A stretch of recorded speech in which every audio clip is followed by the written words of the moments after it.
All right, all right, all right. Good morning, everybody. Let's do this. Let's hit the road running. All right, it is Wednesday morning. It is the day before our big move. And believe me, there are going to be a couple of gremlins in the system. So don't expect everything to work just perfectly today. I'm not. And I'm okay with it. I'm not going to get wish crap. us well. Wish us well and hope that we do our best. We'll definitely try. And you're right, Gareth. There's always teething problems when you do new things and move studios and. But Sure. I believe in us. We can do this. No, of course. And it's all for a good cause. It's like a Yes. momentary sacrifice for lots of future happiness. Right? Sure. Okay, so Lebang is here. She's in the studio in Johannesburg, which shortly is to be vacated. I think Pumi and I will be there for the last time tomorrow. Yeah. Yeah. I picture that it's going to be like quite an emotional show, like, oh, remember when? And everyone's going to be going down memory lane and tra-la-la-la-lying. And then as soon as you walk out the doors, it's like on to the next one. Let's just head right to the new studio. It's been real. Peace out, Ravonia. Love ya, but bye. And it should be, balance of sentiment. I know you have only known me for a little bit, but if you think I'm going to get emotional, you are wrong. Not you, everybody around you. It's going to be like, oh, I can give you example A. Oh, Papa G, remember when we used to walk in the door? And you know that's going to happen, G. Like, that's just, it's already started. It's already begun. Yeah. You know who my favorite person in the office is at the moment is Jane. She's like, of course, unsentimental. She's packing boxes. She's getting shit done. She's not like, everybody else, everyone. I've seen every other person who works at CliffCentral looking at one or two things going, should we take this? Should we leave it? What are we going to do with this? And Jane is like, throw that away. We don't need that anymore. Get rid of it. Yeah. She's like cracking the whip right now. It's good. It's nice to see the side of her, actually. She's not taking any shit right now. If you are not putting sellotape on a box, then what are you doing? If you're not putting something in a plastic, then what are you doing? I love it for her. No, I love it too. But I'm excited. I was at the new studio yesterday. I can't wait for people to see it because I just think, the whole idea here is that we're really creating a hub, a playground, a fun new way of doing business that can involve all of our clients and even those clients who don't know that they're going to be our clients yet. Because the way that the future is going to be built is not around just, out of body digital advertising. You know this. I mean, this is part of what we've discussed. And, you're going to be heading up so much of this.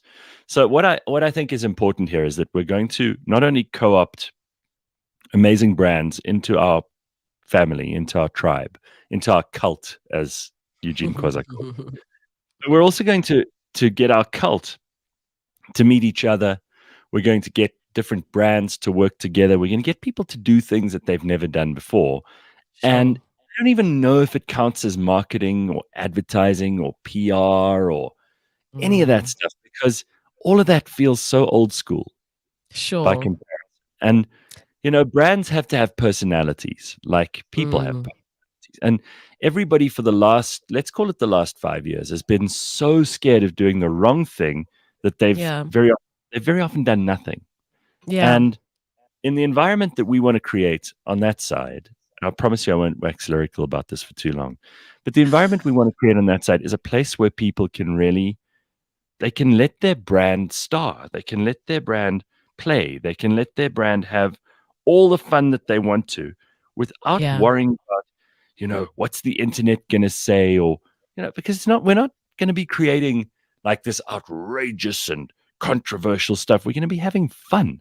And when people can see you having fun, they can't get cross with you. And people want to be a part of things that look like fun. When you're allowing your brand to breathe, I think a nice word to use here is breathe. Give your brand an opportunity to come into a place that it probably wouldn't naturally come into, and just see what can happen. When you allow it to take shape and to evolve into this really interesting thing, that's when you actually also just take off the red tape around yourself and you say, oh, this is actually cool. We've never tried something like this. Let's see how the audience will respond to it.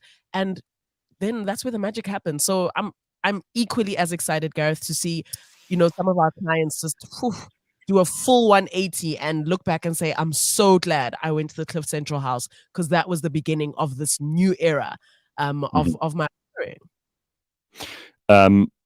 Brandon says I sound like I've been slowed down by 10% on the app. Well, this is one of the. Listen, I promise you, I'm trying to minimize our amount of irritation to the audience over this week while we're moving. But yesterday they moved 90% of the equipment rack, which includes the Comrex, which means that we're connecting directly via the internet now instead of going through the usual systems. So it doesn't have all the usual bells and whistles to make perfect, clear, lovely sound. But we are trying to sort it out. Yeah. Look, I mean, we'll try and figure it out. I'm not sure what's going on the app, but I promise you we're on it. We got our best people on it, and they are looking at it right now. We have the A team in the background. All right. So, Lebang, let's start with you. You actually got to meet, speaking of like our tribe and our tribe talking to each other and all the rest, you got to meet, well, we all got to meet him yesterday, but you got to spend some time with Sanele, the famous Sanele in the comment section. Finally, after 3-4 tries of meeting him and setting up meeting requests, and he finally landed. He is a real person. He's not a robot like we all thought. And it was really dope. It was interesting just to get to know him, the person behind the keyboard. What's nice is that it's the same person. He speaks how he types. His energy is the same. He's not putting up a front or anything like that. So it'll be nice to get some work off the ground with him and take it from there. He's cool. He's cool. And if we can do that with more people, look at that. We took pictures in the studio. He gave us croissants.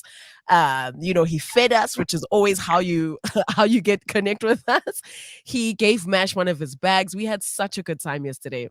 And there he's wearing the first draft of the Stop Nonsense t-shirt. So we're going to work on that together with him like he promised. So he's around for the next couple of days, and everybody just loved the energy. It's so in sync with the comments section, which was nice. It gave me hope. It's like, okay, if we meet anybody else, we're not in for any surprises. What you see is what you get. So are we nominating Congo Chris to come through next? And then we can take it from there. We had a very good time, though. Yeah, we're going to get to meet everybody eventually. I mean, this is the plan, right? I reckon. So the funny thing is that although a lot of people have realized that the benefit of the internet is that you get to talk to people all over the world, and you get to interview people from just about anywhere, and you get to see things that are happening in far distant, far-flung parts of the earth. The other thing that's really cool is actually being in a room with people. Like I had a meeting yesterday with the CEO of one of the PR and marketing businesses in Joburg, who's, they've got some really cool clients who I'm not going to mention yet because we may end up doing some really fun stuff with them this week. But, I said to her, I am over virtual meetings. And while what we do is, it's on an app. I mean, you've never been able to get into the radio studio in the old days, television. Now, obviously, we can do that every day, and there are cameras everywhere and microphones everywhere, and everyone's got a podcast and all that stuff. But that nothing beats actually sitting opposite someone and looking in their eyes and seeing their expressions and all of that stuff without a screen between you. Absolutely. I think we're moving away from the Zoom, era and the Microsoft Teams era of seeing each other as blocks on screen. We want that personal touch anymore. I want to see your face. I want to see your energy. I want to feel your energy in the same room so I can just get an idea of where you're at. I think body language and energy is like, doesn't come anywhere near what technology, has done for us in the past couple of years. Kudos to you, tech, but we are people, and people survive with people. We need one another. Just that natural touch. It's unmatched. It truly is unmatched. All my meetings, I was like scheduling for Feb. I started yesterday, and they are all in person. Anybody that's like, hey, Lebang, Happy New Year. So we're hoping we can do a virtual. I'm like, no, sir. You are coming to my new offices in Feb, and we've already, like my Valentine's Day, I'm doing very little love stuff and so much work stuff. My whole morning is packed. I'm just meeting with clients. I'm going to be just like schmoozing them all day. And that's just like the vibe. I want to see people. I want to feel people, Yeah, absolutely. All right. So you did a parents' evening last night, which most parents dread. Yeah. How do parents' evenings work at the moment? Because when I was at school, and that's the last time I went to a parents' evening, as I didn't go as a kid. Obviously, my parents went, and then they Sure. would. So here's how it used to work, and I'm sure this Mm, is how it used to work for you, but I want to know what the differences are. So I would mm, sit at home. Your parents would say, "Right, we're going to go and find out what little shithead you've been," and then they'd get in the car and they would drive to the school, and then they'd get to see all of my different teachers, mm, who would tell them why I wasn't working hard enough, where I was fucking up, how mm, come I wasn't attaining the results that they thought I should be getting, and when I behaved very badly, that how we were going to deal with how they, my parents and the teachers, were going to gang up on me and get sure. me to do the right thing. And I would shit myself because they'd come back. Of course, some of the teachers would be nice and say, he's working hard and he does good work. And usually Mm. because I'd schmoozed that teacher properly for the year. They knew I was on their side, that Mm, my parents weren't going to be those parents who would blame everything on them. In fact, I think all the teachers probably were in lockstep with my parents against me most of the time. But there were a few of them. There were a few of them I had on my side. It was hard work. It was a slog. My parents would mm, see them once a year, maybe twice, but I would see them every day, so I could yeah. work on them. So Is it you like were that? actually conning them. You were busy Yeah, twisting them to work for you. who could be conned, and there were others they were just too smart, and Yeah. they would go round the outside and screw you over before you even knew what was happening. So my experience with being a student during parents' evening is pretty much the same. Like I knew a crap my parents are gonna go. When they come back, I'm just gonna hear all this shit about what I did do and what I didn't do. And like I dreaded it because I just knew I'm gonna get ousted. It's a wrap for Mhm, me. And the parents would go, class for class. And so mhm. now I'm the parent going to parents' evening. We all sit in this massive hall, which is the first thing where I'm like, oh goodness, we get there, we have to wait for all the other parents who are late, blah, blah, sign in. And then the principal just proceeds to tell you what the plans for the year are. They go into a little bit of detail, but it's not as one on one, which I found quite surprising. And maybe I appreciated it even because it really made for a quicker session, which was just in and out. The teachers introduced themselves. Hi, this is who I am. This is what I teach. Bye. They told us about sports.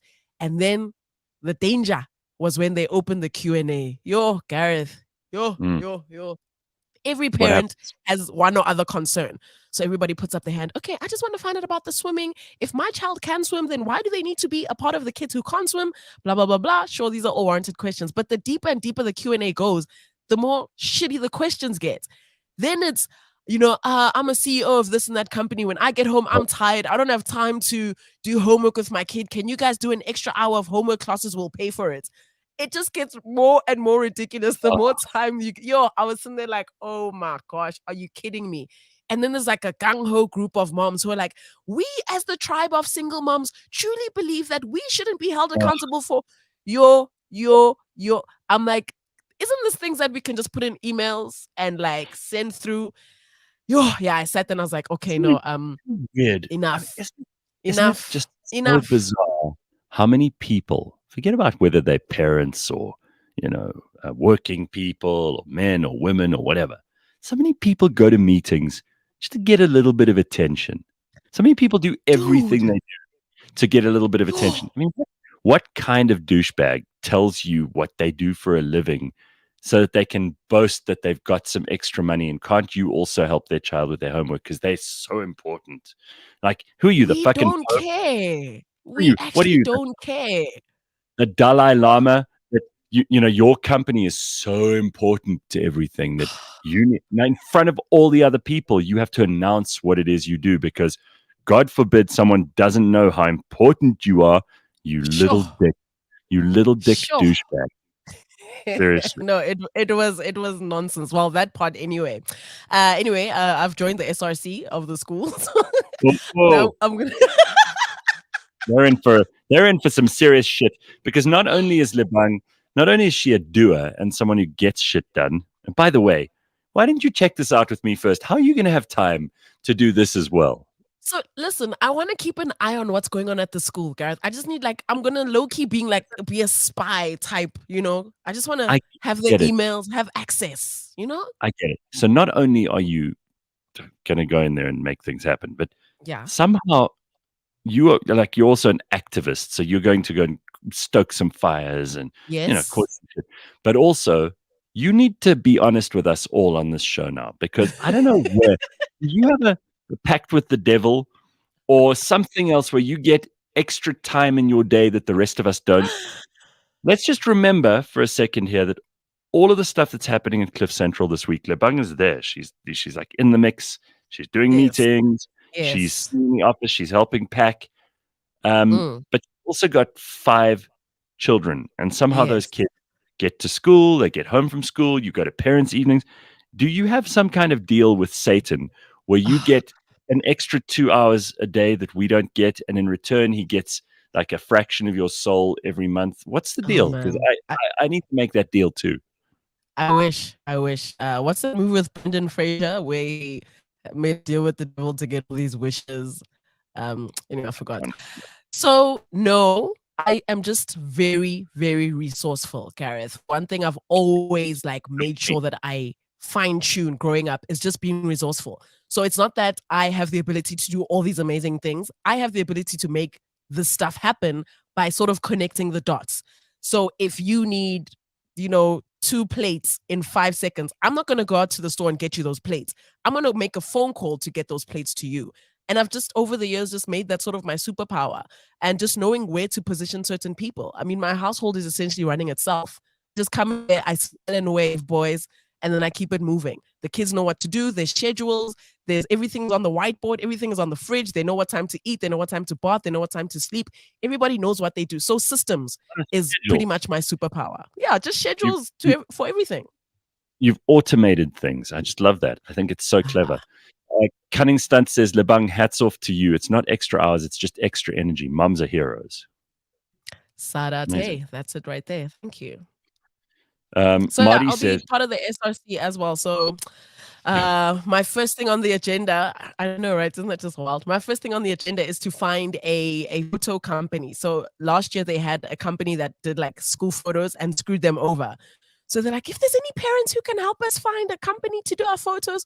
So I'm putting that out there. If anybody knows like a proper company that can do school photos and they're reliable, let me know. As a member of the SRC, this is my job now. So it's going to be interesting. I'm going to get rid of all like the crappy, I'm the CEO types, those very annoying yeah, parents that just want to or talk and do nothing. or just take their money.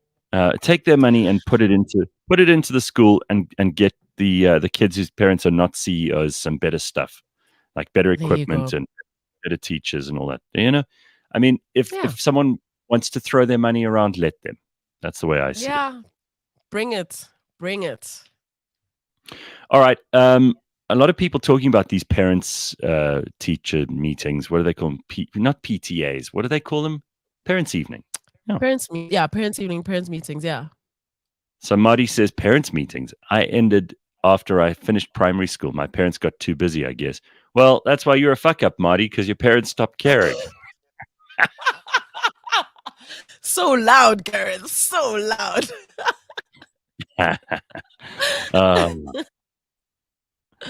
Gareth, when you have 38 kids like Lebang, you train them to do shit for you. They probably do all the washing and cleaning, etc. as well. It's an army. Busted. It's the Lebang. I mean, they gotta pay for it somehow. You're not gonna live in my house rent free forever. Like, you gotta do your part. I do my part. Bob's our uncle. I just don't want to raise assholes, man. Like, there's just so many adult assholes, and I envision that there were adult children assholes. They were just kids that were coddled, and they didn't have to do anything independently, and everything was just thrown at them and given to them. And then they grow up and they want the world to treat them like that as well. Fuck that. Not here. No, I love that, because you're also helping society get moving. There's nothing worse than those parents who think that their kid is going to benefit from society rather than that their child should add value to society. Like, don't have a kid and then throw them into the civilization that we're all part of and expect us to carry them around. Your kid must help carry. Like, we're all moving in one direction. You're going to pick something up and move with us. And if your child is sitting there, well, what about me? I should have, I'm entitled to. No, they're not. No one wants to deal with that. Sorry. Big yawn, big yawn. And then you expect society to like raise your child. If not society, then teachers. If not teachers, then cell phones and then the internet. And then you wonder why your child ends up the way they end up because you've done absolutely nothing. You've done no involvement. You've literally played zero part in the belief systems that you instilled in your household. No, it's a hard no. I'm quite proud of myself yesterday. We had a full day of, first of all, I just have to boast a little bit. It took me an hour and a half to pack up my entire office and sort out Greg's cupboard in his office. And it took us about 15 minutes to sort out the storeroom. But you know, some packers are faster than others. Let's just put it that way. What I love about Jane, and I've said it before, is that she just decides. That's going, no sentimentality, right?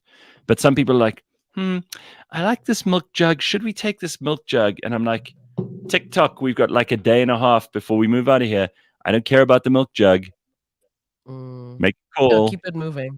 Keep it moving. There's been a lot of hoarding over the years. You know, that storeroom was short. It was full of gunk. And empty boxes. I mean, I didn't know we kept so many empty and not useful size boxes, like little equipment boxes and things. I didn't know we were keeping all that stuff. We have piles and piles of that shit. Not even useful. Yeah, no, it's let it go. Let it go. Like everything is staying. Well, being thrown around. Angus has an observation of you. Says Lebang is the epitome of a process engineer, designing systems and evaluating the outcomes. Always the sign of a well-organized person. Want a job done? Give it to an organized, busy person. There we go. It's about right. Nice. Thank you, Angus. Put that on my CV. I love being part of my daughter's school's SGB. SGB being what? School governing body, I think. Yeah. I was saying SRC. Gosh. Yeah, it's SGB. They have to be passionate parents who get involved to make a contribution. Yeah. Definitely. Living Curiously says education begins at home. Very important for parents to be involved. Parents tend to use being too busy as an excuse, and it gets worse. Oh, so yesterday I walked in. This is what I was going to say just now, and I got sidetracked by the packing again because, you know, I can get very singularly focused. But I woke up yesterday, did the show, then sorted out some stuff which needed doing here at home. It's like, again, put some processes into action. Got to the studio. We did more packing, more meetings.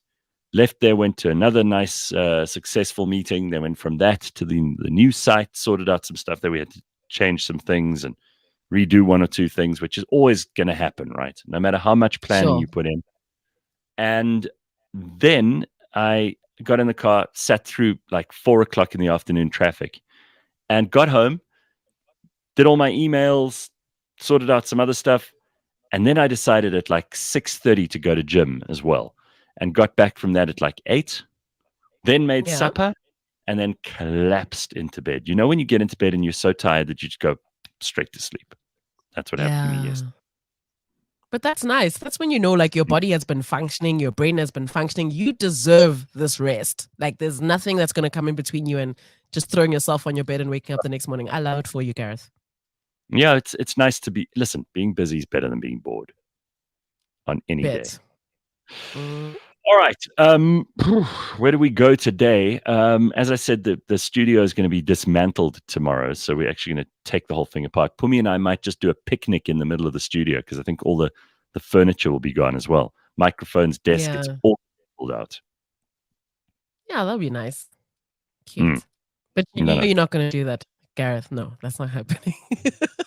Well, you see that backdrop behind you, Lebang? I've got to climb up there on a ladder tomorrow with pliers and hammers and God knows what else, and actually rip it loose. It's all happening. Yeah, Rena told me that you're like a DIY kind of guy, and I was like, no, you're not. She's like, Gareth does DIY and he loves it. So I'm quite interested to see you up there holding pliers, pulling shit down. I'm here for that. Rena's wrong. She just doesn't know anything about DIY. So she thinks anyone who can pick up a hammer must be brilliant at DIY. No, it's just like it's necessity. It's necessity rather than like talent. It's just somebody has to do Okay, it. no, that makes sense. That makes sense. Because I was like, Gareth DIY, sure. Okay, he's building his own tables and building shelves. Okay, cool. I No, get it look, now. Okay. I mean, I can do basic stuff, but that should be part. Every man in South Africa should be able to do that stuff because we all are resourceful people. And if you're a man and you can't build a shelf, put the right wires in the right places in a plug, change a light bulb, replace a tire on a car, then I don't think you can call yourself a man. Sorry. I don't know. I find myself being the one doing most of that, like in my life in general. I'm the one changing light bulbs, putting shelves up, changing the tires. And I've got like male counterparts who are just simply not interested in that. It is what it is. I think if you're a person and you can't do those things, then you can't call yourself a person who's like well equipped to manage stuff. You know, you should be able to do that kind of stuff. Simpiwe, our own Simpiwe says the backdrop is finally coming off. Well, yes, and I'm worried about what we're going to find behind there. Like which show host? Yeah, which show host from the past is going to be like hiding in the corner like a rat, going, "Kill me, please." someone who's been doing a show, and then suddenly their show was cancelled, and they just moved in behind the backdrop. Sure. Yeah, no, we're definitely gonna find some things. Yeah, I don't know what though. All I can tell you is that the Hoover doesn't make it all the way back there. So perhaps gloves, something just for protection. No gloves. You just have to wash your hands. Carl thinks I'm a bit of a namby-pamby. He says here, Gareth, I cannot picture your manicured hands with a hammer in them. Manicured, Carl, the only person who cuts these nails is me. And I haven't been for a manicure for years. I did it once because we had a client who gave like us free treatments and things. And that was the only time I've ever had a manicure in my life. So don't expect me to be one of those people who recoils from that sort of stuff. Promise you. All right. So I just want to identify a slight problem here. Dear Linda says, going to parents' evenings for me was I'm whatever. I only had complaints about my daughter because she was standing up for the not cool kids. All right, well, who's going to do, just dear Linda, just hold on. I think you're virtue signaling on behalf of your daughter here. My daughter stands up for the not cool kids. So who's going to complain? What teacher's going to go, the biggest problem we have with your daughter is that she stands up for the not cool kids. I don't think anyone's ever said that. I think that's you trying to let us know that your daughter's nice. Well, she could just be trying to say that there were a bunch of kids who were maybe not treated like other kids, and her daughter was just part of that, and she stood for that. It's good that her kid's standing for something, Gareth. What, her daughter, who's the same age as all the kids who are not cool, her daughter can identify all the not cool kids and stand up for them like some kind of Superman of the school? Nonsense. Maybe the word not cool was used inappropriately or not well to describe the situation. I don't think that's the case. She's just saying that, her daughter has her own tribe. Dear Linda, please help us here. What are you trying to say? Because I think I understand what you're saying, but she just did what that parent did at the PTA that you went to, where I'm the CEO of this, and she just went, my daughter's really nice because she looks after the not cool people. Come on, dear Linda, we see through you and your blatant attempt to make your daughter seem cool. It's outrageous. Stop it. I'm not allowed to do this. Sorry. This is not a play. I mean, I pay attention to the comments. I actually see what people are trying to communicate here, and I see through you here, dear Linda. I see you. Oh, yeah. Now she's going, no. Dear Linda, the floor is yours. Defend yourself. Let's hear what you're actually trying to say. No, she's destroyed her credibility. Sorry.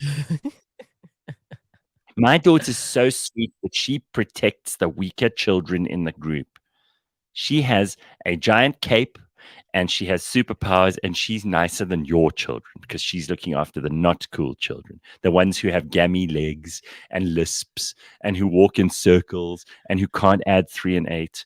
She looks after them because she's nice. Team Dear Linda's child.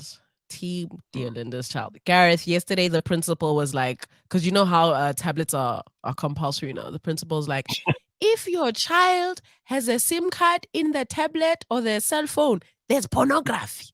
There is pornography. And all the teachers, all the parents go, oh, I was like, Yeah, no, this is definitely a movie. Life is a movie. All the parents were like in denial. And she's like, you may not believe it, but your kids have pornography right now. You must check. You must check. I was just like, yo, this is so funny. I wish I had a camera just to capture that content.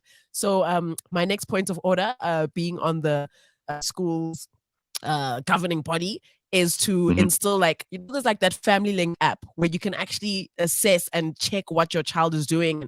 You can lock the device from your phone. You can get a notification when they download a new app or whatever they're searching online. You literally get a notification for everything. So the next thing I'm going to do is instill that. Say, this is like sort of compulsory, so you don't have to worry, parents, is just put on this app where you can now check what your child is doing. Because the principal's like, they don't sleep. They up until 2 a.m. chatting on their WhatsApp. Did you know these kids have their WhatsApp? Dude, I was finished. Because I was like, these parents were, busy whispering.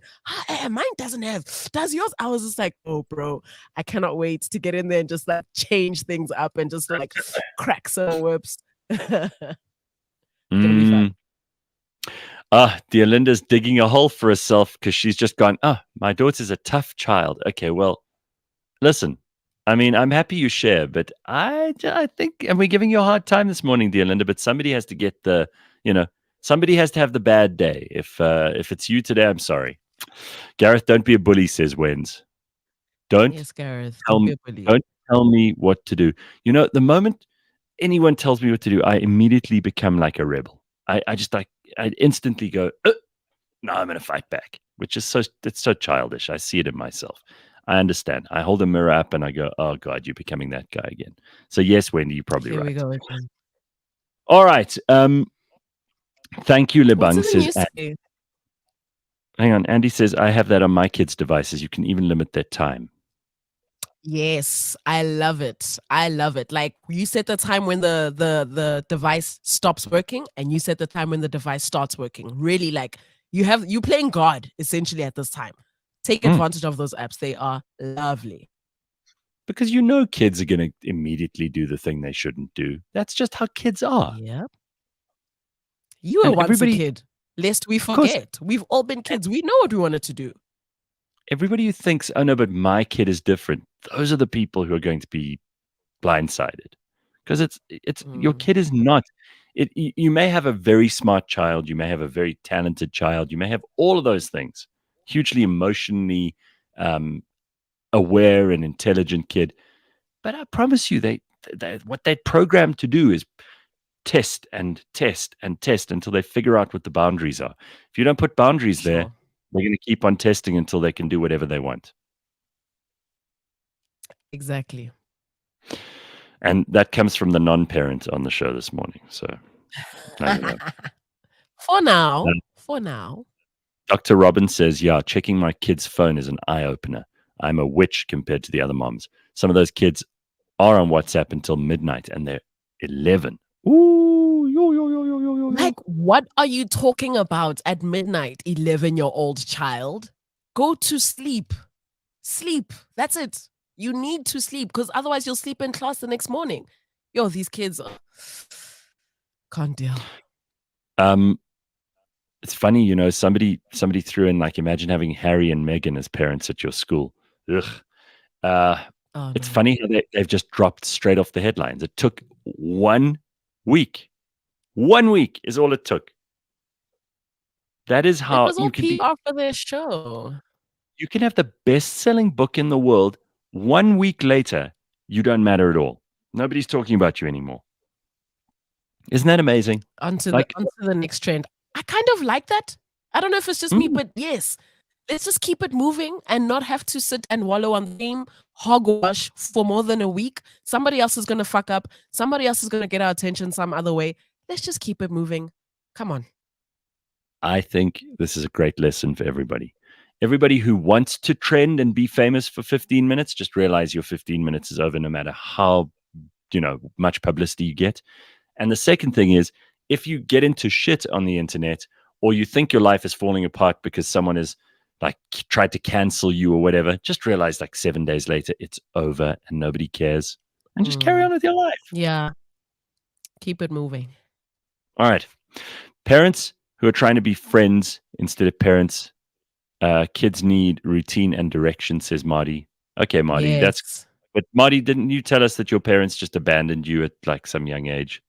Just a little bit earlier And in the yes, comments. Marty has clearly taken that and unlearned that and used it to do good. This is such good advice. I really like, if I could stand on the roof and say this to every single parent, stop trying to be homeboys with your kids. You guys aren't supposed to be best friends. Well, especially in the initial phases. Only after 18, you can do that whole bestie, blah, blah, blah. But for now, they need structure, they need systems, they need safety. The problem really is that we just want to sit and, you know, take pictures for Instagram and be like, oh, me and my bestie went for ice cream today. But like behind closed doors, you hate that child or that child hates you because you're not putting in boundaries. You're not being, that authoritative figure. This is such sound advice, Marty. Best thing you've said all year. I'm for it. Well, the year's only, let's not give Marty too much credit. It's only what, 25 in the month. Yeah. Carl says, kids are stupid. You leave them alone for a few hours and they will die. I call my 2-year-old my little ANC because everything he touches, he breaks. Love that. Love that. All right. Yeah. Here's a compliment for you, Lebang. You gave some advice. The comments says, Lebang always has sound advice. I've been sleeping in a separate room from my husband lately and the romance is through the roof. Huh. Look at that. Well, Dr. Hanan, I'm coming for your job, honey. There we go. That's cool. I'm happy to hear that. All right, a few news headlines just so that we can stay on top of stuff. South Africans are falling victim to solar equipment scams and load shedding. Well, obviously load shedding, but amid load shedding. So here's the story from News 24. They say that desperate South Africans who are trying to beat load shedding have fallen victim to solar energy scams. According to Sabric CEOs Nishal Mualal, the impact of load shedding on the banking industry has been an area of specific focus and planning for some while. What happens with load shedding has direct implications on the way a bank or an entire industry manages risks. We have been taking steps to evaluate and identify the types of scenarios that could develop as load shedding begins to pan out and identify the types of mitigation steps we could put in place so that we could respond to the impact of the crisis. So apparently, there are lots of people around, and I'm not surprised because this is South Africa, right? There's always a scammer. Sure. There are people who are selling solar panels that are actually just like dark glass, and they're going to people and saying, I'll give you this for, I don't know, $500. People are like, woo, $500 for a solar panel. That sounds like a good deal. I'll take 10. Meanwhile, it's just colored glass, and it's going to do nothing. Nothing. I mean, you can laugh, Lebang, but there are a lot of gullible people out there who don't know the difference. Funny. Yeah, this is sad. The problem is we always want backdoor. We always want cheaper. We always want a deal. We don't ever want to pay the full price. And these are the consequences of that. If I see a tainted colored glass and think, oh, there's my solar, then I did this to myself. You have to do research on the company you're getting into bed with. Make sure that they're qualified. Otherwise, you're in for it. Everybody these days does solar. All of a Sunday, everybody can install solar. Last week, you were doing cookies at the robots. The week before, you were a teacher. Now you are a solar installer. Just be careful because it's tricky. Stop nonsense. Stop nonsense. Stop nonsense. All right. So that's something you've got to be aware of. And people are not paying attention. So do not get scammed. All right. 2023 NSFAS-funded students will register without having to pay up front. This is according to EWN. So higher education, science and innovation. They've put him in charge of science and innovation as well. Minister Dr. Bladen Zimande. Sorry, please come again. Come again. Run that back. There is a point when all of this is so ridiculous. You've got this dude who's now not in charge of just higher education, which, by the way, I mean, I don't know what he's qualified in besides being a parasite, but this man is now also in charge of science and innovation. Do me a favor. This is proof that we have too many idiots that don't know what they're doing in South Africa, and too many of them make it into cabinet. And even those ones in cabinet, there's like a pecking order of dumb, and somehow this guy, who has done nothing but be a communist his whole life, has managed to become the boss of science and innovation, something he could never do in the private sector. You wouldn't let him scrub the floors of the science and innovation department if he were in the private sector, but there he is looking all important. Bladen Zimande. What an embarrassment. Anyway, he says, smoke and mirrors. Jesus, I mean, he says all prospective students who are approved for NSFAS will be able to register for the 2023 academic year without having to pay a registration fee. I'm sure the universities are thrilled by this because, of course, NSFAS, we know they never make mistakes. You know, there's some woman in jail because, I don't know, what, 16 million rand was paid into her account, and she thought, woo, I'm going to go on a spending spree. And now she's in jail. Whose fault was that? Sure, it was hers, but also NSFAS. So he says government is hard at work. Just those words make me want to laugh. To conclude consultations on the new comprehensive student funding model. This arrangement also applies to students who qualify under historic debt funds and closeout reports. What does this mean? It means all NSFAS funded students will register without having to pay anything up front. So go ahead, kids. Go and get that useless degree in sociology and make us pay for it, the taxpayers of South Africa. Because, of course, what everyone in South Africa is doing right now is sitting around going, oh, you know, I've got no electricity. I've got no water. My walls are crumbling. I need a sociologist in this house to help me figure this out. Or we can just go to OpenAI and just ask how to solve this and that, and we'll get the response. So, yeah, maybe not. Maybe not. I almost want to ask OpenAI to evaluate Minister Bladen Zimande because OpenAI has no emotion, and it'll be the first means to get some honest answers about him. Anyway, let's leave him alone because I can get very easily distracted by the incompetence and stupidity. Deadly and disposable. Wagner's brutal attacks in Ukraine revealed by the intelligence report. Now, this is something we did an exclusive on last week. You may be one of the people, including me, who didn't know anything about this Wagner group.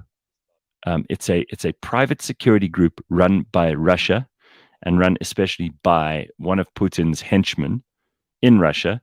They have been causing huge amounts of harm in the Central African Republic, in Mali, even in Mozambique, which is right on our borders.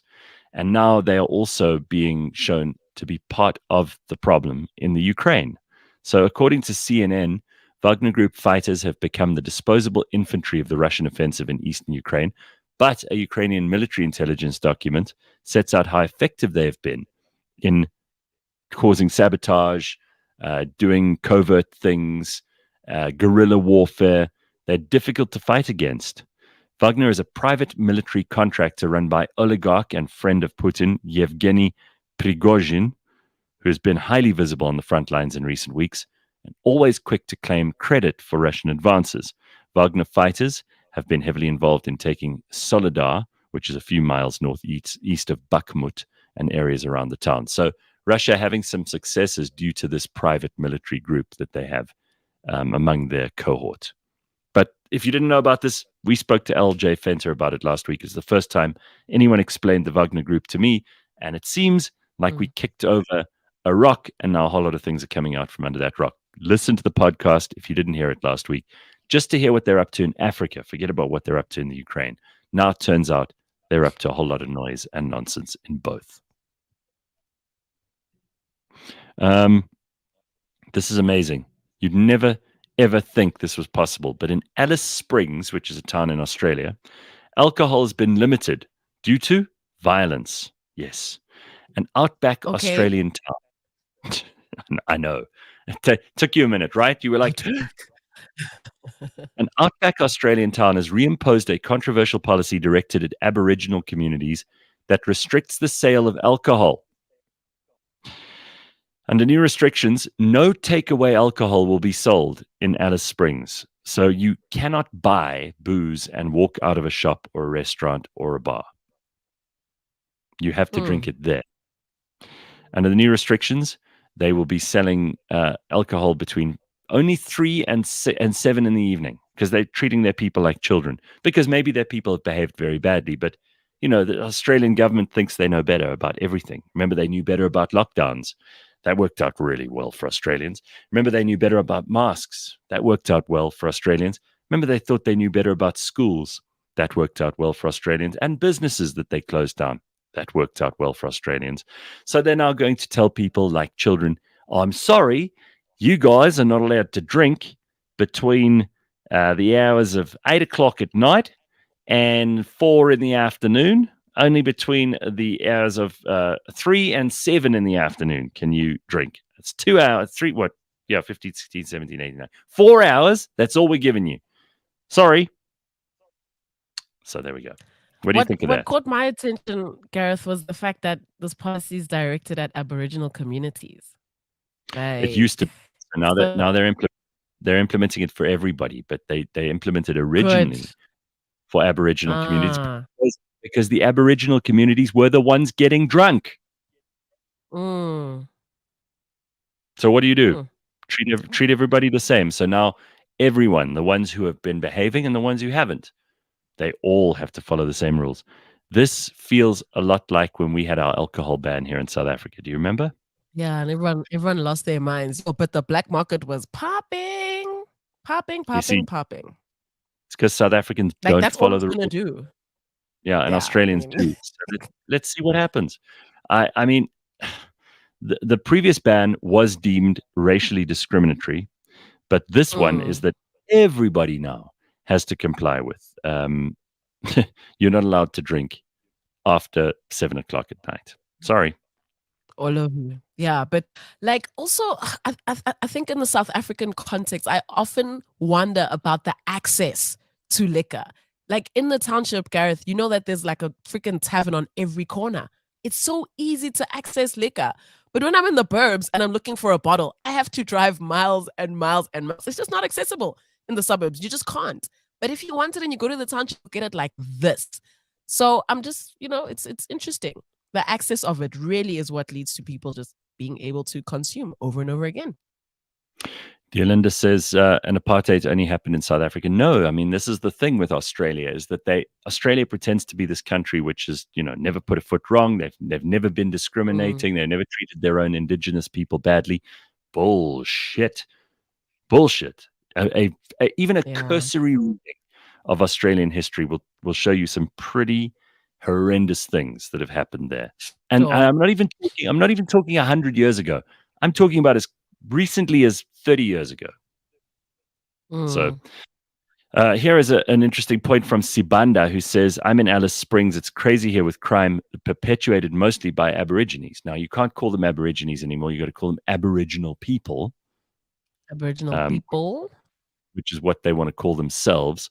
But yeah, I mean, if something is happening, and this is where we're going in the world now, it's been such a politically correct world for such a long time that people are now going, we can't figure out what the problem is. So we can't solve the problem because everything's so clouded in politically correct language. So what's happened is, for good or for bad, and there are historical reasons for this, but the Aboriginal peoples of Australia who've had a really tough time and who have been pretty much forced into some of the worst parts of Australia, if they want to hold up their culture and their traditions and all the rest of it.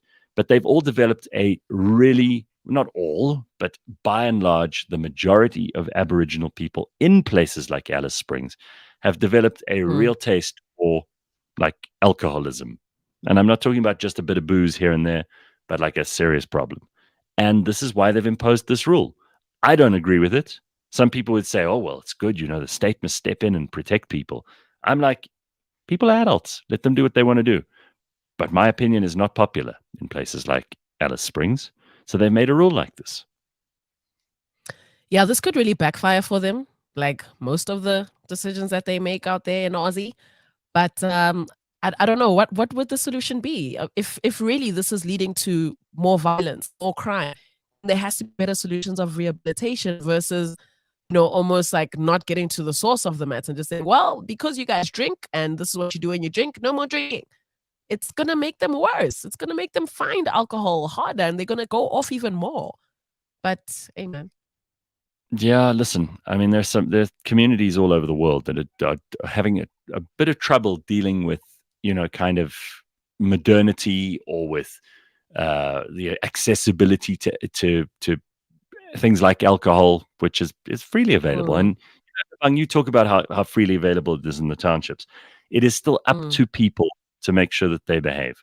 No one's going to, government can make rules, but in this country, people don't even follow the rules that government makes. So it's up to parents, it's up to kids, it's up to individuals. Yeah. And if you can't regulate yourself, I mean, listen, I'll admit, I have friends who can't regulate themselves. These are people who I love and care about, and I see them and they get hopelessly drunk. But it's not my job to step in and correct their behavior. Sorry, I don't believe I have that authority over them. So many of us just lack discipline, man. That's at the core. We lack discipline, and we're not doing enough with our lives, and an idle mind.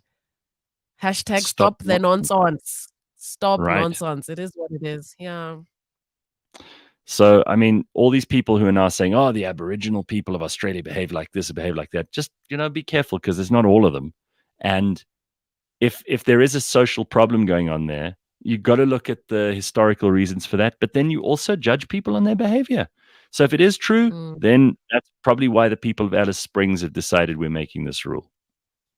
So I think, interesting stuff to talk about, and we can get into that at some point.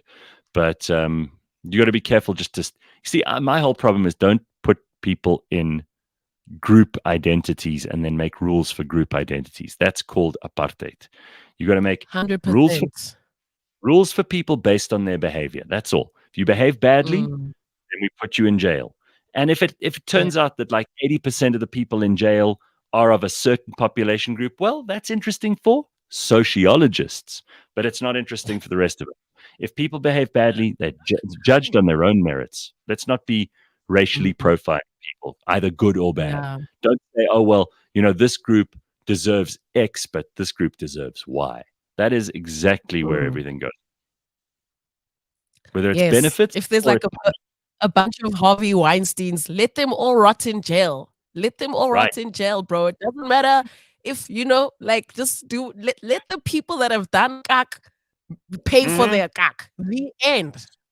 Stop nonsense. I say it again. It keeps coming up. It's the best thing.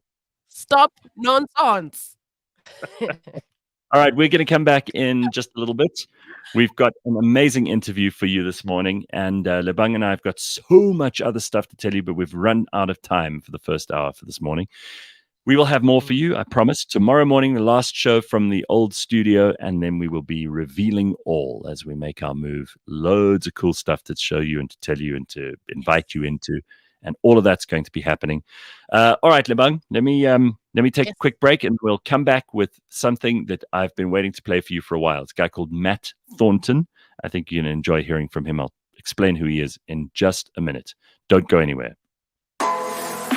This week on the Auto Trader podcast.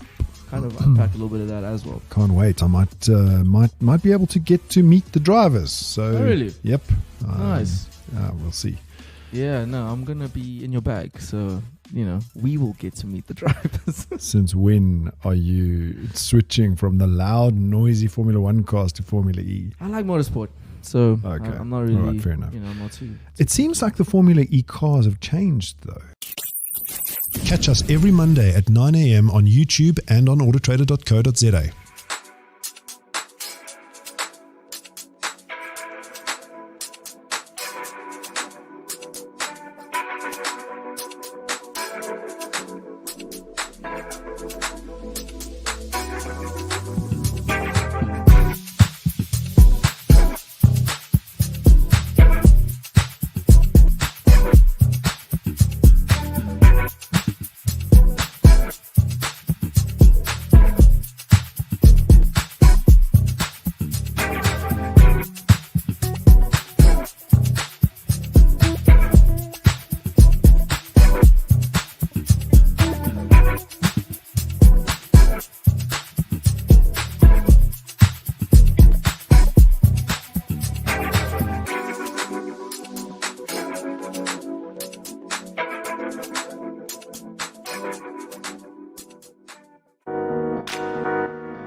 Welcome to the Third Draft Podcast, the show where we interview... Wait, do I start with who we are? Catch the show. We chat all about content creation, the business of content, Yeah, and how much money.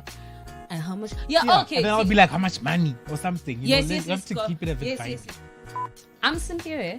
And I'm Mash. And we are the host of the Third Draft Podcast. So catch fresh episodes every Wednesday on CliffCentral.com, on YouTube, and on podcast, Apple Podcasts, Spotify, or wherever you get your podcasts. I like that! No, you do that. I like that. That's good. Let's take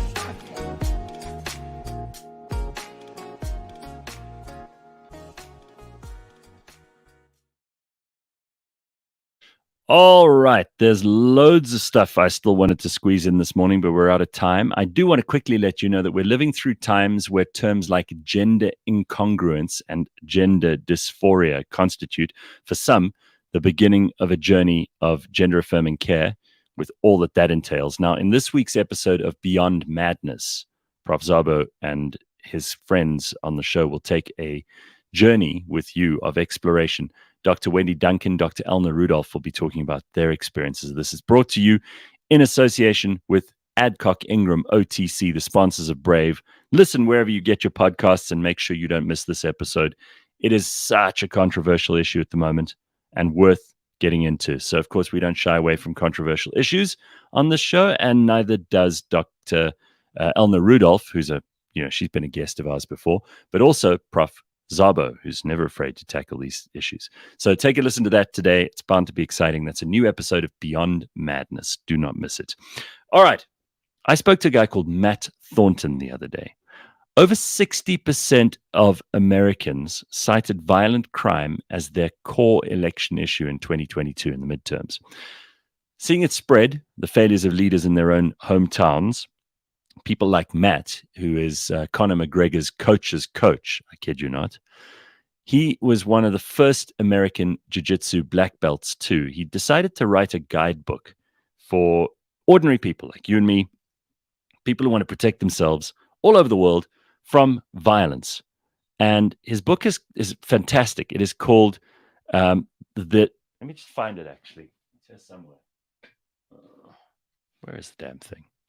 Anyway, this book is all about how violence can be a blessing for you and how you can use it to your advantage. And I want you to hear from him in this interview, which is about an hour long, what he has to teach us, what he has to show us, and all the kind of stuff that you and I could benefit from, practical advice that we could benefit from that may help us out of situations like that. There are a lot of parallels between American society and South African society. So take a listen. Here's Matt Thornton. Well, our guest is someone who I've been really, really excited to talk about, a reference from a friend and somebody who, on his own merits, is just the most incredible man. He is Conor McGregor's coach's coach. He's also one of the first American Jiu-Jitsu black belts. He's incredibly knowledgeable about social, cultural, and personal issues that relate to violence. And the book, which is called The Gift of Violence, is bound to be provocative. We'll talk a little bit about that in a short while. It's been blurbed by Michael Shermer, Rickson Gracie. He will be on Sam Harris's podcast around the time of the book's release. And I'm delighted that we are going to get to speak to him today. His name is Matt Thornton, and Matt Thornton is on the line. He's live from you're in Oregon, are you not? Yeah, Portland, Oregon. Well, Matt, I've got to tell you the name of your book is hugely provocative. But before we get into any of that, because you know they're going to be feminists screaming and shouting, they're going to be people accusing you of being a toxic male and all of that stuff, and we'll get into those issues in a minute. Yeah. But right up front, I gave the most basic and really unfair introduction to someone whose life is full of incredible achievements, and I'm just delighted to have you here, and I'd love you to just describe for everybody what kind of a life you've had up to now and some of the things that you've got up to before the writing of this book. We can talk about the book in a second, but okay. Tell us a bit about you. Yeah, well, I appreciate you having me on. Thank you. I've been involved in martial arts for all my life. For whatever reason, I was kind of fascinated always ever since I've known of the existence of martial arts, I was kind of fascinated by the question, what works and what doesn't in a martial arts context. And so after I left the Army in the very early 90s, I took up boxing and kickboxing at an art called Jeet Kune Do, which was Bruce Lee's kind of training method and philosophy. And I started teaching that. I moved out to Portland, Oregon, where I live now with my kids and my family, and became a bit disillusioned with kind of their teaching methods and what I saw some hypocrisy and basically things that don't work. Broke off to open up my own school after I met Rickson Gracie, who, when I saw Brazilian Jiu-Jitsu and kind of fell in love with it, I started teaching at a small school thinking I would never make any money at it because everybody told me that people don't want to sweat and train the way I wanted to train. I thought that was true. Turned out it was wrong. There's a whole bunch of people that wanted to do what I do. And then I came out with a video set back in the day of VHS called Aliveness. And that was where I explained what works and what doesn't work and why. And that became very popular. And people from all over the world, including South Africa, where we have a gym in Cape Town, saw it and connected with me. And those relationships, which was about 30 years ago, those formed the organization, which we call SBG. And as you mentioned, we have, our gym in Ireland and the UK and South Africa and around the world. And so basically for the last 25 years, I've been teaching here in Portland and then traveling around the world to the different locations to give seminars. And then I began the process of writing the book you mentioned about, honestly, probably about 8 years ago. But yeah, that's how I've lived my life. I've done nothing but teach martial arts for 30 years now. During your time in the Army, you were obviously deployed. Where did you see active service?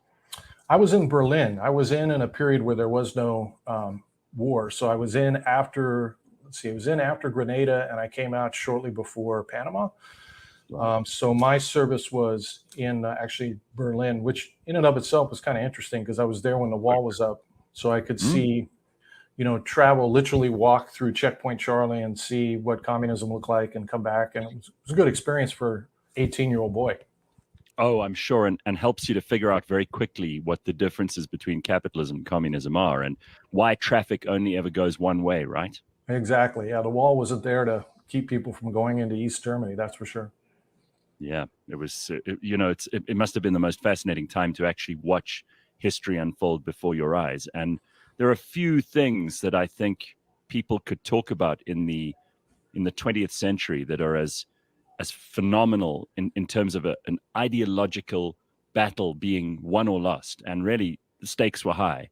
That wall coming down was hugely symbolic, but also for the people who were actually involved, a tremendously emotional and very real experience. And for you to have actually been there to see that, I'm sure it gave you pause for thought and probably helped you to tell people a story, which sure. I'm afraid kids these days just don't seem, I sound like an old man, but, they don't seem to be able to grasp why these ideologies are not equally good or bad, and why some are worse than others. Right. It was a gift for me to be able to see it in practice, see what it actually looked like. So definitely changed my opinion on things. So Matt, I mean, you live in one of the most liberal cities in the United States. You obviously are aware of the culture wars that are going on at the moment. The fact that it has become a very difficult thing for men to even figure out what their identity as males actually means, and where they should be using their biological, genetic, and instinctive gifts to the best of their abilities, in a world where it seems like some of those gifts are being not only disregarded, but being openly dismissed as harmful, dangerous, toxic. As a guy who's really lived a life of incredible variety, of violence, obviously, of seeing what violence, when it's controlled, can do, this must be also quite irritating to you, to see this kind of ignorance pervading. Yeah, unfortunately, I've had a front row seat to the net result of progressive policies here in Portland. So, maybe 10 years ago, I would have gladly walked downtown Portland with my wife at 3 a.m, not have thought a thing about it. There was police everywhere. It was very safe, beautiful, clean city. And since it started a little bit beforehand, but it really took off in earnest after the death of George Floyd, that's all changed. And so, we had our our homicide rate tripled. We had I think we had 97 murders last year, which is double anything that Portland has seen in the past. We have more than 700 homeless camps, but they're actually just drug camps, basically, all over the city. Our police is maybe a third of what they should be. The first thing that happens when you start cutting those budgets like they did in Portland is the training goes away, because the training budget is something that gets cut right away. And plus, when they're so understaffed, they don't have the manpower to be able to take somebody off the street to give them more training. So the net result, or the positive thing that you would want to have happen, one of the solutions to what people saw with the George Floyd circumstance is more training for police officers to be able to deal physically with some of these suspects. And that's the first thing to go. So every single thing that they've tried to implement, from eliminating the gang violence response team, which caused shootings to triple, to taking away the training, has made everything worse. Everything, and that's not just in Portland, it's around the United States, but Portland is kind of the flagship for all this stuff. And so it's been sad to see. Now, I think a lot of people want us to get straight into the book, and really that's the reason that you're doing these interviews at the moment. It seems to me to be the kind of book that I think many people here in South Africa too. You talk about problems with violence in America, but South Africa is a very violent country. We have the highest rape statistics in the world. We also have a huge problem with murder, with theft, with robbery, with grievous bodily assault, that kind of thing. So I think this book may be more interesting here than you may even realize. It isn't just for men, obviously. No. I think this book is tremendously helpful and useful, and the little bit I've gleaned without having an advanced copy is precisely filling a gap, which it seems that so many people are either ignoring completely or that they cannot fill themselves. So just explain where the idea for this book came from, and precisely how you put it all together, because that's also an interesting process. Sure. I've been teaching, like I said, for 30 years. And although we have champion MMA fighters, jiu-jitsu athletes, and things like that, like you mentioned, 97% of our clientele around the world are just everyday people, men and women and children, who want to learn self-defense. The number one reason people sign up at our locations, we interview them beforehand and talk to them, is always self-defense. And sometimes that comes from a past of abuse or encounters being a victim of violence. And so what I wanted to do is put together one source where I could take everything I've learned over 30 years and give it to these people who I think deserve an answer and a solution. And that's really what the book is about. And what greater gift is there than the gift to be free from exploitation by physical means? And you hinted on something a couple times now, which is really important, is that I think anybody that looks at the data, not just in the United States, but worldwide, if you're talking about violence of individuals versus individuals, which is the kind of violence I'm talking about. I'm not talking about warfare or terrorism, but individuals against individuals, which every year is around 4 times as many deaths as all the wars combined that year. Some people don't realize. But if you look at the data on that kind of violence, and you don't draw the conclusion that at the heart of that kind of problematic violence exists issues related to maturity, then I don't think you've understood the data. And what I mean by that is, if we look at the number one perpetrator of those crimes, we're going to be talking about a young male between the ages of 15 and 22, 23, and then it just starts to drop off dramatically from fatherless homes.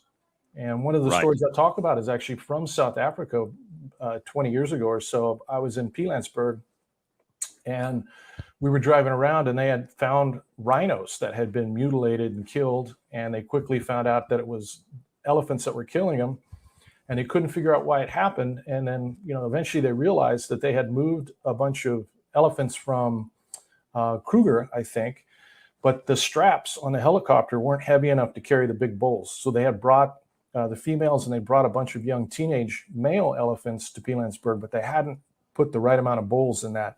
And what happened very quickly is those elephants gathered together, those young male elephants gathered together, and they started to hunt down, torture, and murder other animals. And the only solution that they had was to bring those bulls in. And as soon as they brought those bulls back into the population, the problem ceased.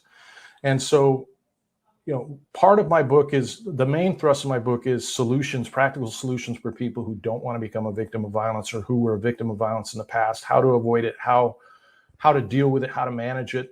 But another part is kind of telling the story of why violence happens.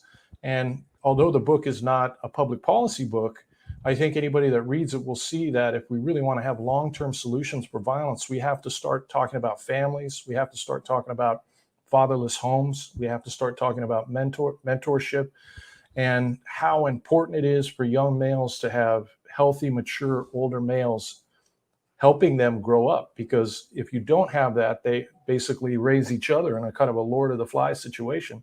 And you get what we're seeing here in Portland, and you get what we're seeing in Chicago, and you get what we're seeing all over the world. You get a lot of violence.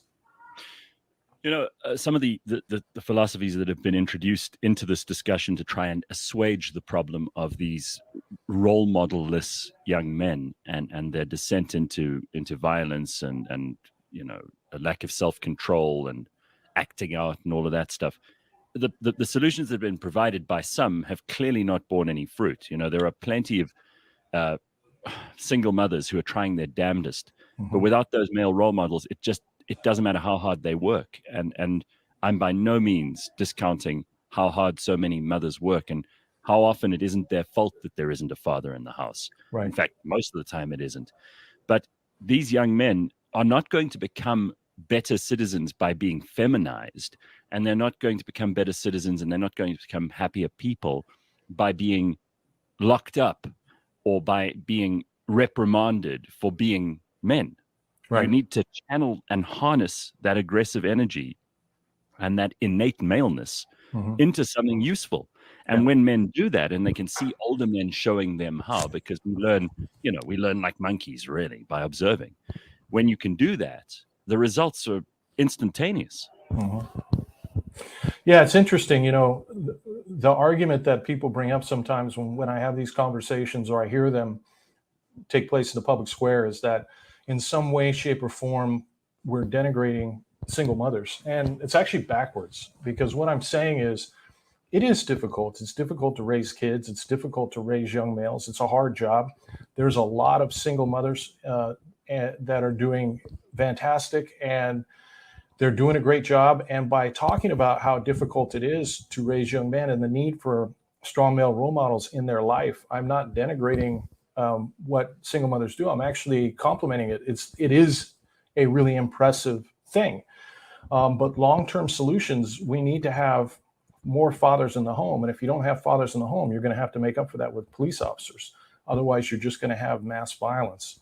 And like you mentioned, you know, we have within us, so another part of I talk about in the book, but innate, I call primal instincts, because as you know, every single one of your ancestors and every single one of my ancestors lived long enough to procreate in an unbroken chain of success. And that part of their ability to do that was their ability to navigate predators and or use violence when it was appropriate. And all of us have within us those primal instincts, which can manifest in a very negative way if they're not given an outlet. So having fathers in the home really helps that. Combat sports really helps that. Giving young men a place where they can go and use that energy in a positive way is super important.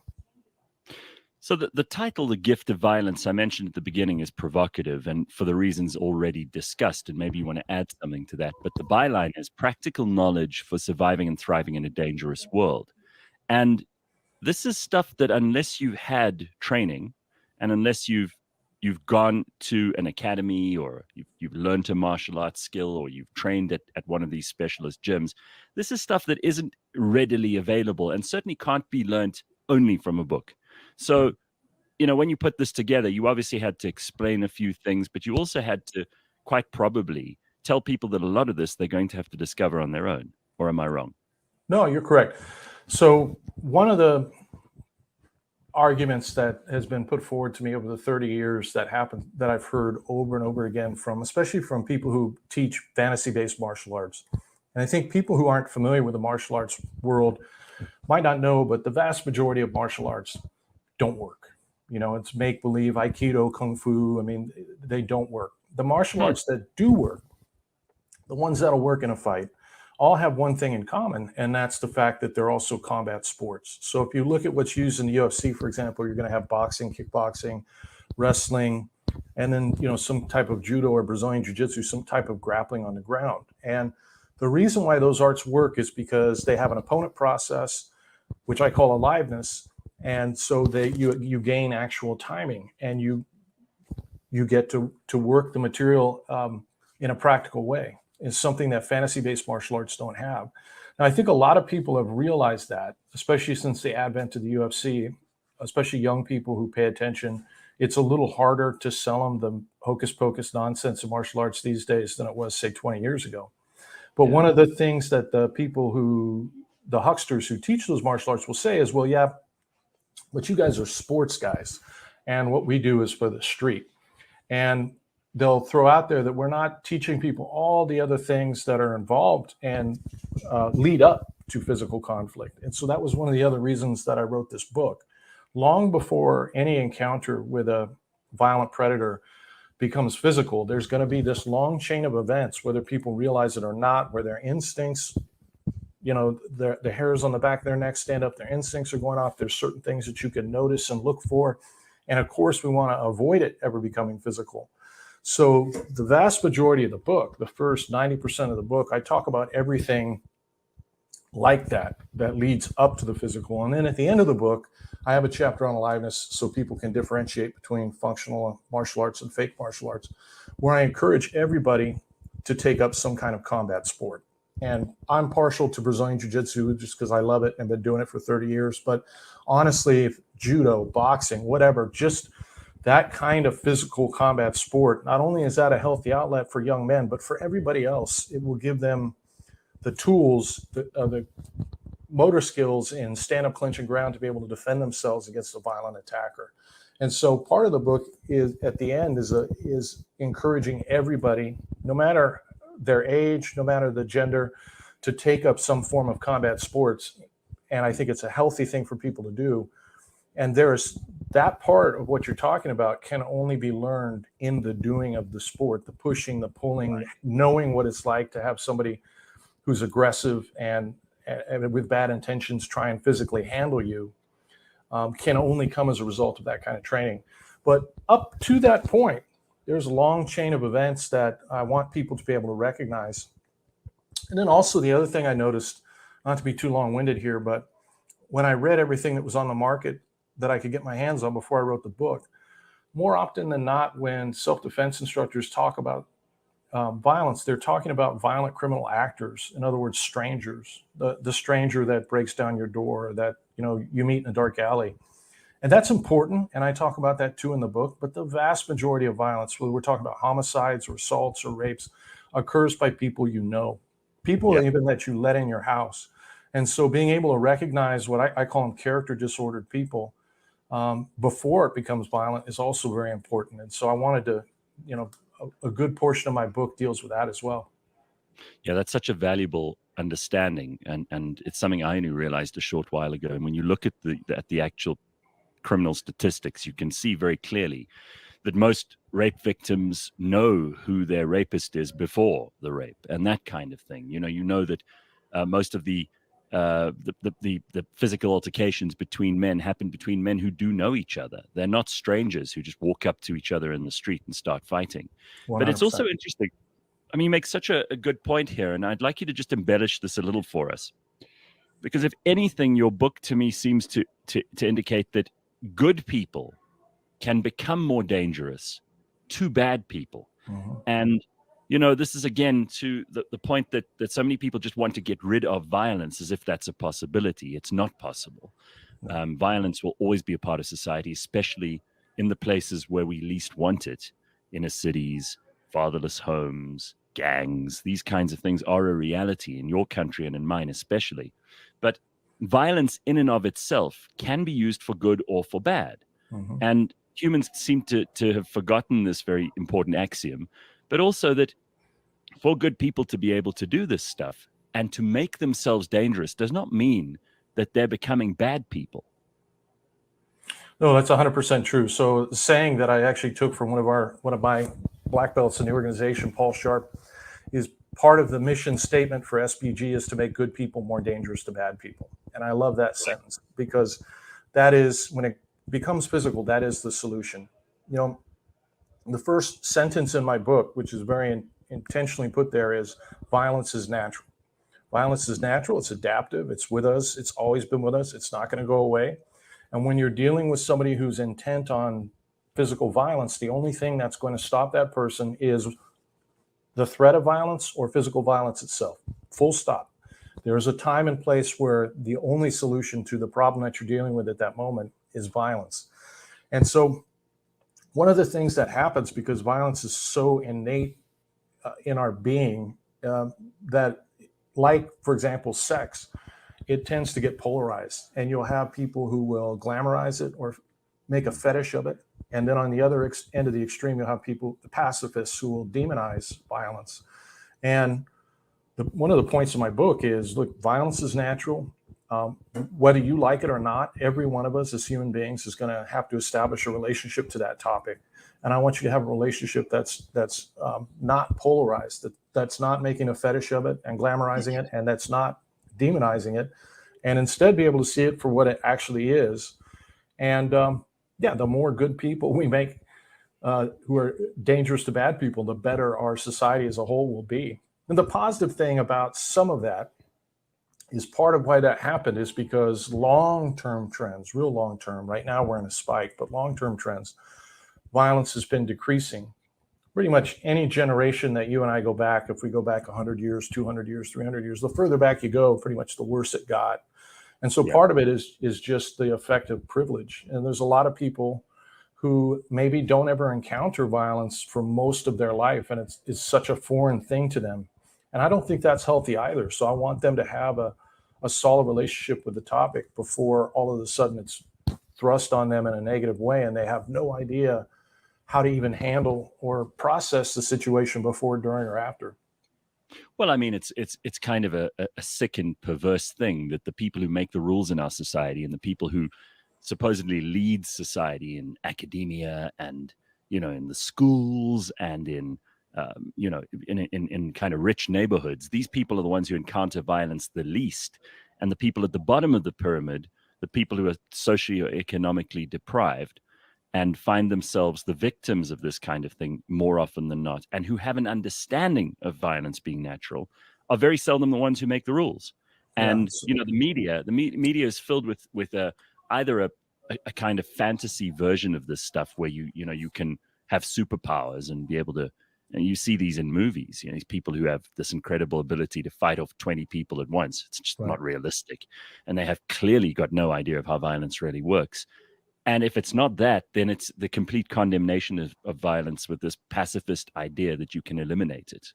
Yeah, no, that's so true. And the sad part of that, about that, is if we look at some of the theories that have come out of academia from people who have no relationship to violence and have had no relationship to violence, some of those theories have now become public policy, and that public policy affects the people, unfortunately, the poorest among us. And that's a good example is what we've seen happen. I mentioned the George Floyd thing when we started talking, but the people who were advocating for defunding the police in the United States weren't poor, Black, working class people who live in those neighborhoods. When you poll those neighborhoods, it'll be 80 to 90% of the people in those neighborhoods want at least the same amount or more police presence in those neighborhoods because they have to live with it.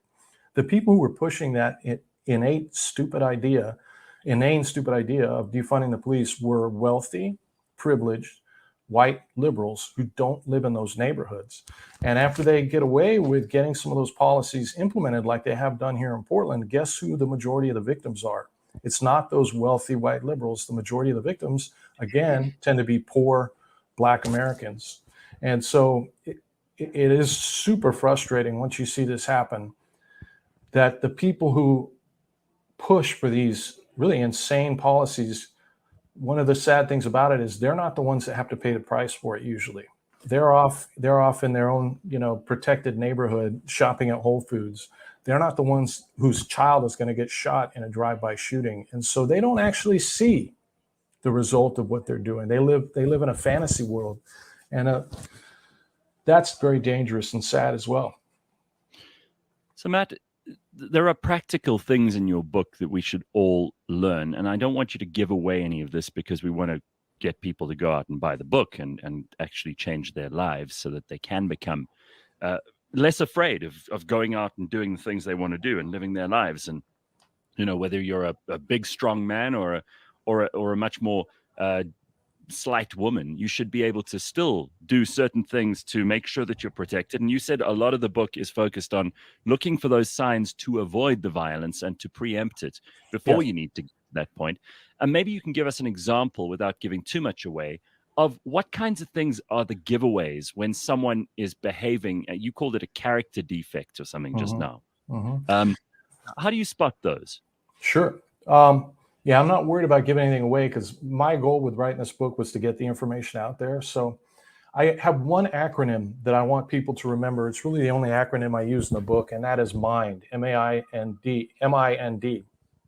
And it covers everything I think somebody needs to know when it comes to violence. And the first part of that M is maturity. And like I talked about before, the majority of problematic violence we see in the world, in the United States and elsewhere, when it becomes individuals versus individuals, is related to issues of maturity. So where you see a lot of immaturity, where you see young males doing dumb and desperate things, that is your first indication that that's not where you want to spend your time.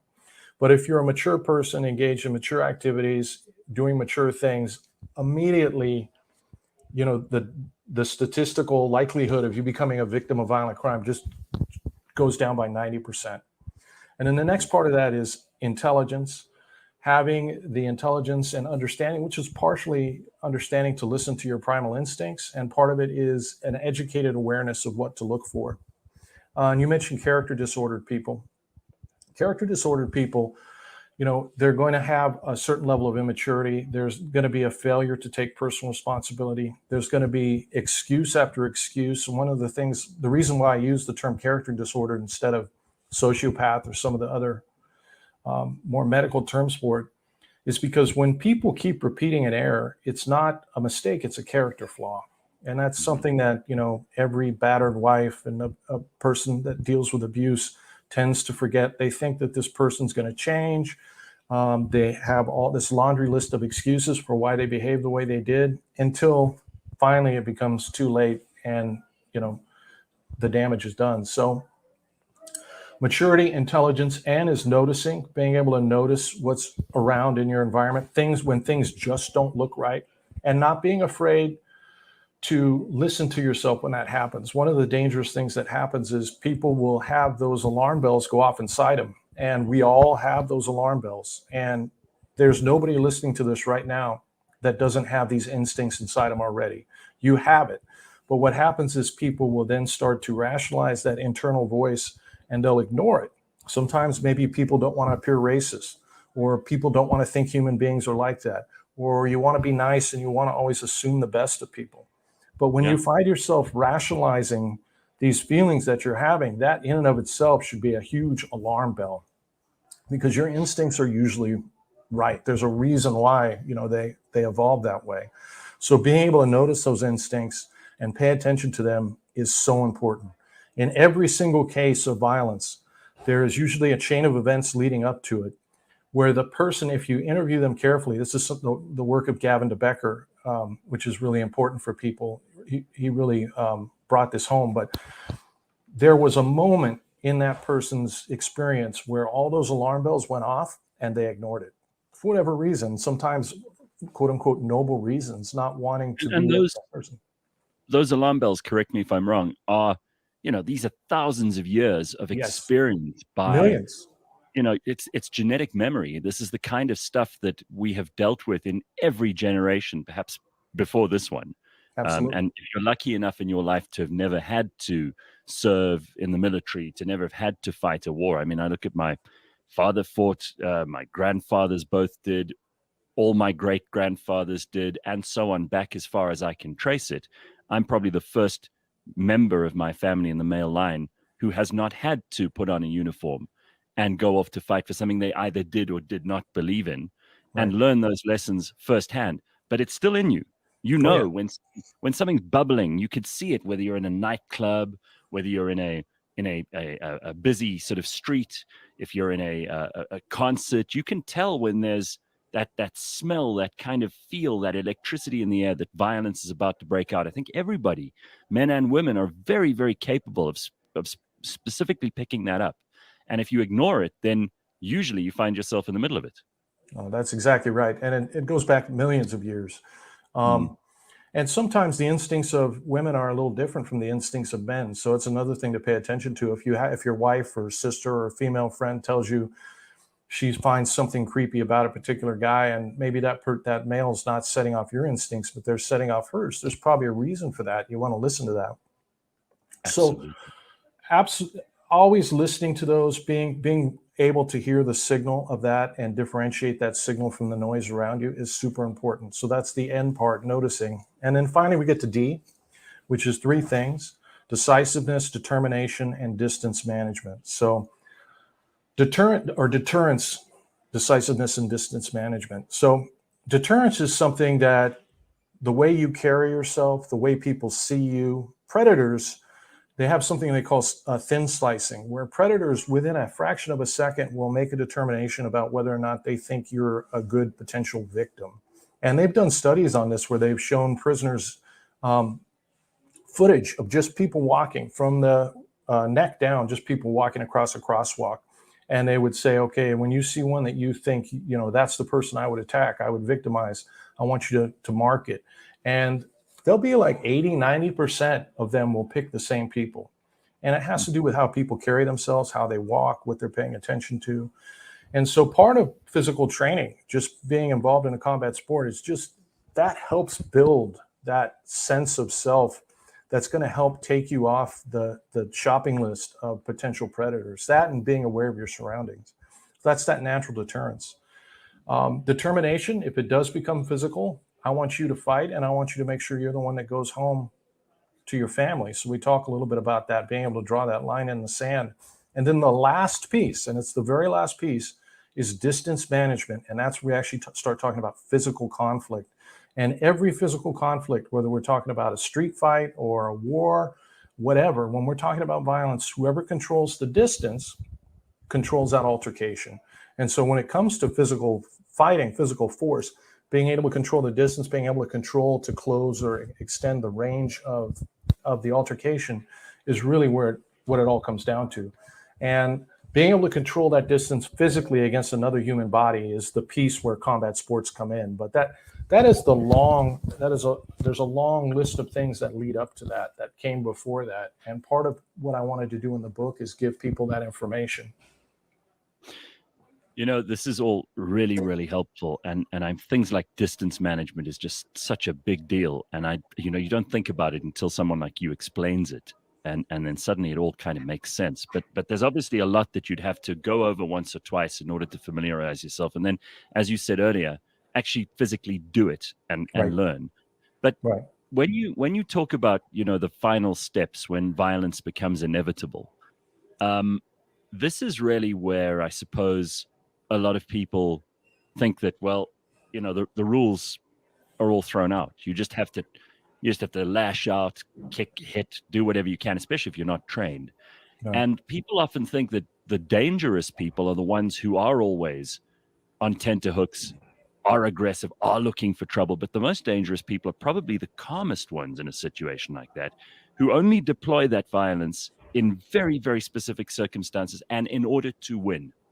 Well, that's right. Yeah. I mean, violence is always applied more effectively when you're calm, or as calm as can be. And the better somebody comes at violence, the calmer they're going to be operating in that environment.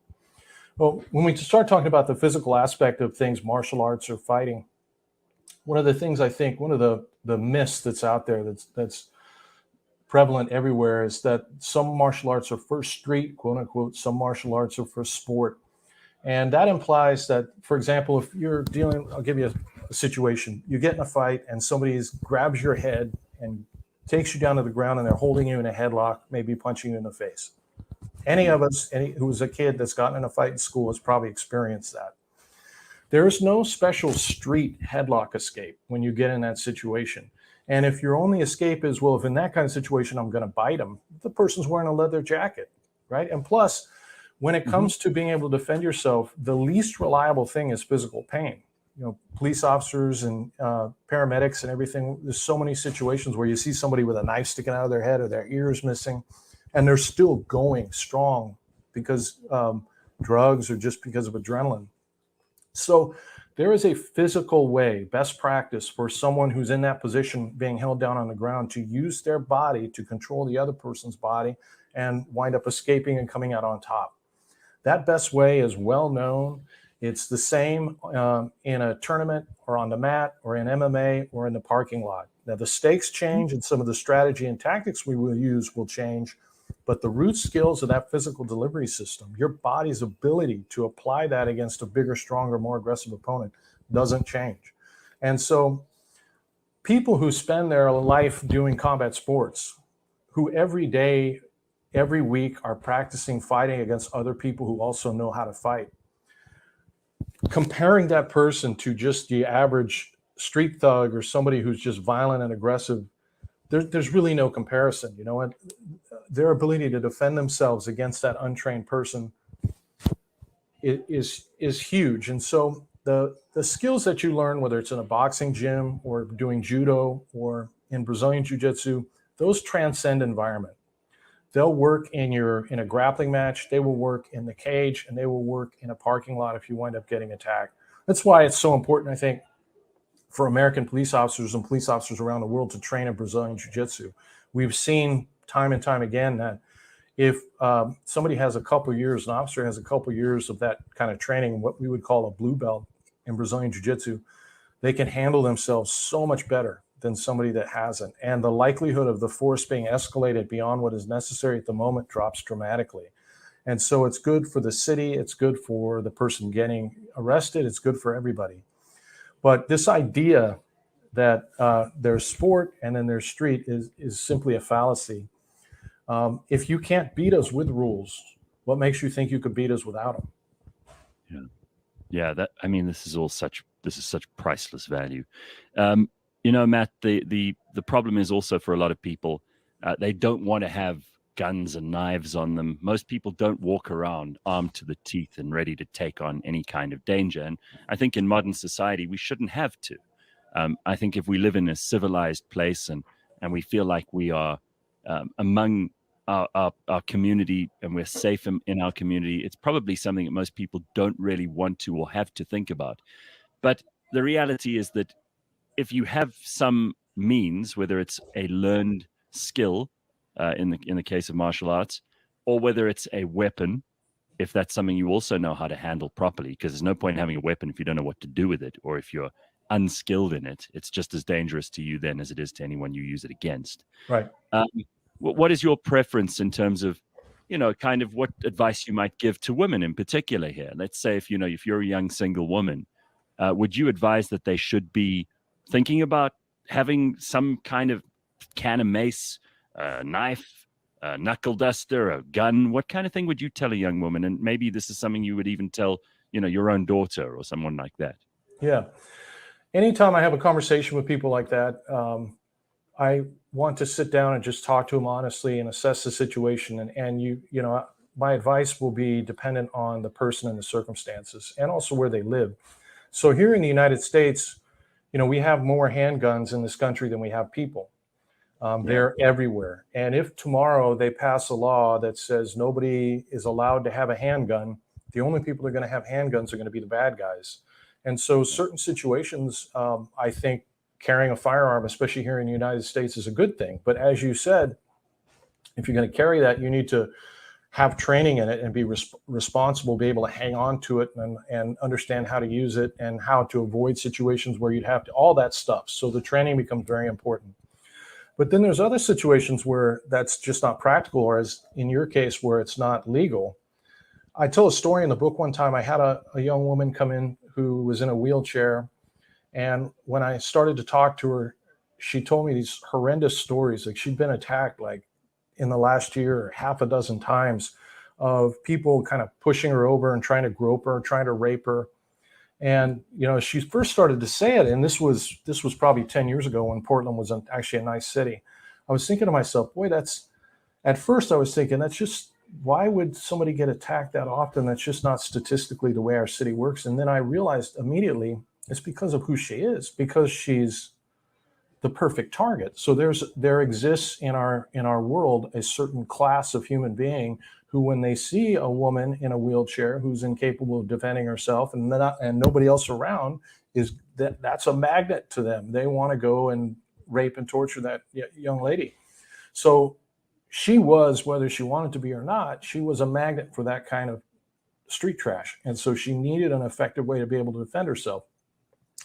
I had her get on the mat and move around so I could see how well she moved around. And she had some upper body strength and she could move a little bit, but realistically, it was going to be very hard for her to defend herself. She had trouble hanging onto things. And so in that case, I'm not necessarily sure a gun or a knife would be a good situation for her. If she wanted to go with a gun, I would have said that's fine. But she was scared and didn't want to handle that. And she had, like I said, she had trouble gripping things sometimes.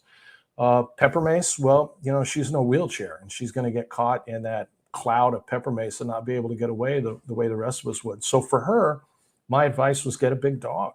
Get yourself a dog that can go with you everywhere. And that, number one, is going to act as a deterrence to those kind of people. They're not going to want to get around a dog. Most of them are cowards anyway. And that was probably her best chance of being able to protect herself. But like I said, it really depends on the individual, what they feel comfortable carrying. Even if just carrying a knife, like you said, that can also be used against you. So if you're going to carry a knife, you want to have training in it. You want to be able to hang on to it. You want to understand when you should and should not deploy it. So I would say case by case basis, depending on the laws in your area and how comfortable you are. But, I am all for good people being able to defend themselves. So I don't want to take away anybody's right to do it anywhere.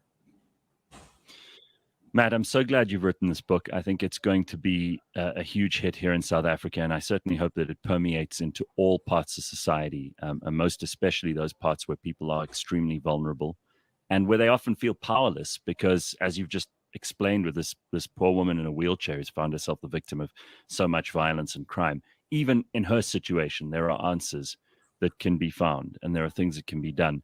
The book is bound to be interesting to anybody and everybody. It is called The Gift of Violence, Practical Knowledge for Surviving and Thriving in a Dangerous World. And the author, Matt Thornton, is our guest today. Matt, it's a great pleasure to have you with us, and thank you for your time. Thank you for having me on. I appreciate it.